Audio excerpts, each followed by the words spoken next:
Chapter number 6, Fluid Dynamics, problem number 1. In a hydraulic press, a force of 20 Newton is applied to a piston of area 0.2 meter square. The area of the other piston is 2 meter square. What is the pressure transmitted through the fluid? The force on the piston. दो piston है, एक smaller size का है, एक जो है वो थोड़ा लार्जर साइज का है। स्मॉलर साइज वाले पिस्टन का एरिया है 0.2 मीटर स्क्वायर और यहाँ पर जो फोर्स अप्लाई की जा रही है वो है 20 न्यूटन। बड़े वाले पिस्टन के ऊपर आपको फोर्स मालूम करनी है और बड़े वाले पिस्टन का एरिया है 2 मीटर स्क्वायर और हमें ये भी बताना है कि इस साइड पर प्रेशर कितना होगा। डेटा बना लेते हैं। फोर्स 1 है 20 न्यूटन, एरिया 1 यानी स्मॉलर जो पिस्टन है उसका एरिया 0.2 मीटर स्क्वायर, बड़े वाले पिस्टन का एरिया 2 मीटर स्क्वायर और आपको प्रेशर बताना है कितना है और फोर्स बतानी है कितनी है। इसको सॉल्व करने के लिए हम पास्कल लॉ इस्तेमाल करेंगे। पास्कल लॉ के मुताबिक दोनों तरफ का प्रेशर सेम होगा। किसी भी क्लोज कंटेनर के अंदर जो फ्लूइड होता है तो एक तरफ जो प्रेशर होगा दूसरी तरफ भी उतना ही प्रेशर होगा और प्रेशर बराबर होता है फोर्स अपॉन एरिया, यानी इस तरफ का जो प्रेशर है F1 अपॉन A1 वो बराबर होगा इस तरफ के प्रेशर के यानी F2 अपॉन E2। इस फॉर्मूले में हम वैल्यूज पुट कर लेते हैं। F1 है 20 न्यूटन, A1 है 0.2 मीटर स्क्वायर, F2 मालूम करना है और A2 है 2 मीटर स्क्वायर। वैल्यूज हमने पुट कर ली। इसके बाद करेंगे क्रॉस मल्टीप्लाई। क्रॉस मल्टीप्लाई करने के नतीजे में 0.2 मल्टीप्लाई हो जाएगा F2 से और 20 मल्टीप्लाई हो जाएगा 2 से। 20 इंटू 2 40 और 40 को डिवाइड कर लेंगे 0.2 से तो आंसर आएगा 200 न्यूटन। प्रेशर मालूम करेंगे। प्रेशर का फॉर्मूला है फोर्स अपॉन एरिया। फोर्स हम मालूम कर चुके हैं पहले ही 200 न्यूटन थी और एरिया है 2 मीटर स्क्वायर। डिवाइड करने के बाद आंसर आ रहा है 100 pascal. Problem number 2, the pressure in a water pipe in the ground floor of a building is 4 into 10 power 5 Pascal, but 3 floors up is only 2 into 10 power 5 Pascal. What is the height between the ground floor and the third floor?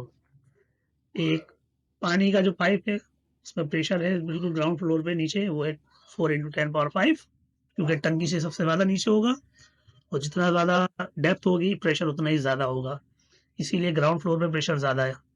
और तीसरे floor पर या 3 floor ऊपर जो pressure है वो कम है 2 into 10 power 5। आपको ये बताना है ग्राउंड फ्लोर और थर्ड फ्लोर के दरमियान डिस्टेंस कितना है।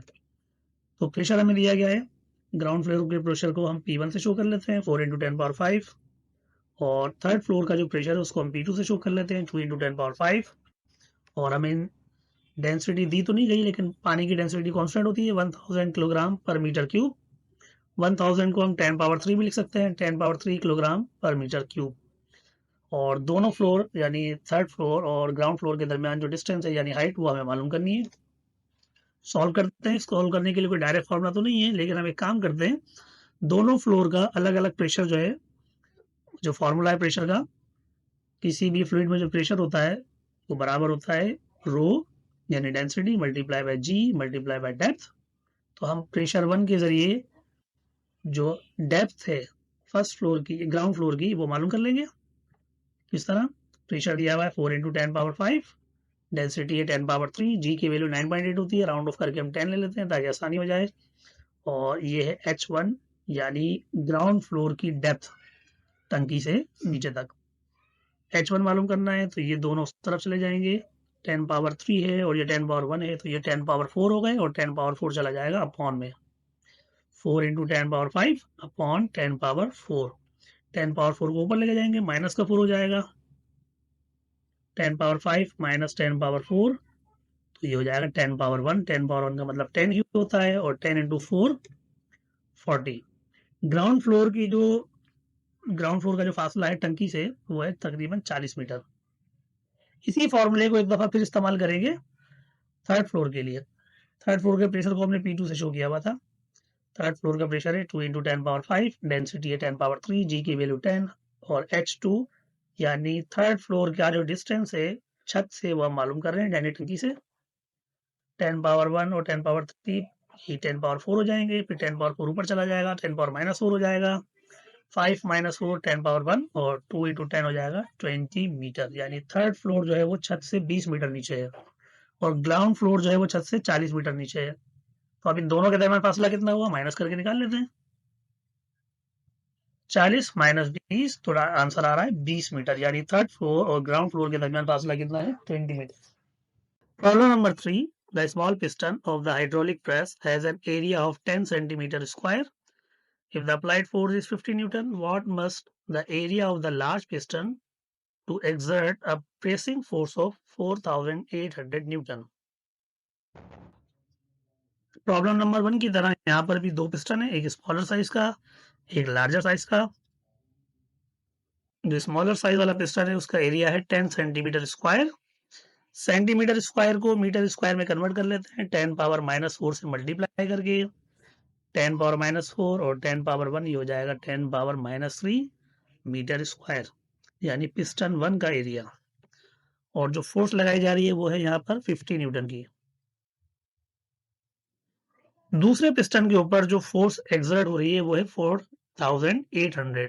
तो आपको ये बताना है इस दूसरे वाले पिस्टन का एरिया क्या है, यानी A2। इसके लिए फिर से हम पास्कल लॉ इस्तेमाल करेंगे, F1 upon A1 is equal to F2 upon A2। जो डेटा हमें दिया गया इसमें पुट कर लेते हैं। F1 है 50 न्यूटन, A1 है 10 पावर माइनस 3, F2 है 4800 और एरिया 2 हमें मालूम करना है। क्रॉस मल्टीप्लाई कर लिया, 50 into A2 4G 800 into 10 power minus 3।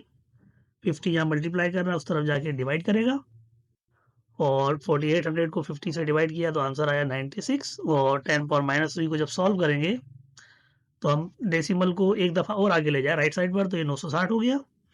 और जब डेसिमल को राइट साइड पर मूव करते हैं तो पावर कम हो जाता है, -3 से कम हो गया -4। तो ये हमने जानबूझ के 10 पावर माइनस 4 बनाया क्योंकि जो सवाल में हमें दिया गया था डेटा उसमें एरिया सेंटीमीटर स्क्वायर में दिया गया था, तो हम भी अपना जवाब सेंटीमीटर स्क्वायर में ही लेकर आएंगे। 10 पावर माइनस 4 बराबर होता है सेंटीमीटर स्क्वायर के, तो जवाब आ रहा है 960 सेंटीमीटर स्क्वायर।